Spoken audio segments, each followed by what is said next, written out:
Hey movie fans, I hope you're ready for some more offers you can't refuse. This week we're exploring partiality and the different forms it comes in. Whether it's jurors deliberating, boxers going at it, or women clamoring to be the maid of honor, there's always a favorite and an underdog, and neither are usually treated fairly.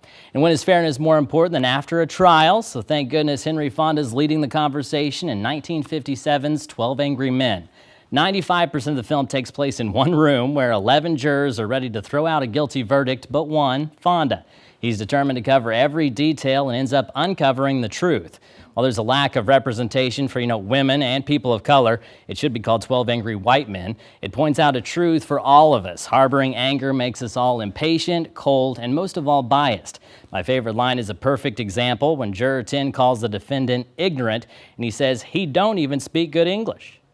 And ding ding, Sylvester Stallone is coming out of the ring swinging in Rocky III. This 1982 installment took the franchise from Oscar contender to pop culture blockbuster. This is a different Rocky, no longer the underdog he was in the first two. He's on top where it's easy to fall. And that's the point. Even champions pay the price to keep the eye of the tiger. And they too face scrutiny and bias. Mr. T plays the opponent Clubber Lang, and even though he would have whipped the tar out of Sylvester Stallone in real life, he's the perfect villain in this movie. And his best line shows he's tough enough to win. He says, "No, I don't hate Balboa. I pity the fool, and I'll destroy any man who tries to take what I got."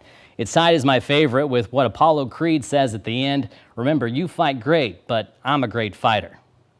And last up, Kristen Wiig's taking the mic and the lead as maid of honor in Bridesmaids. This comedy from 2011 is about a woman, Annie, down on her luck, whose best friend is getting married. Annie's insecurity shows up in the form of thinking the bride wishes she had chosen a different maid of honor. But the other bridesmaids show her the bias is in her head. Melissa McCarthy is hilarious in this.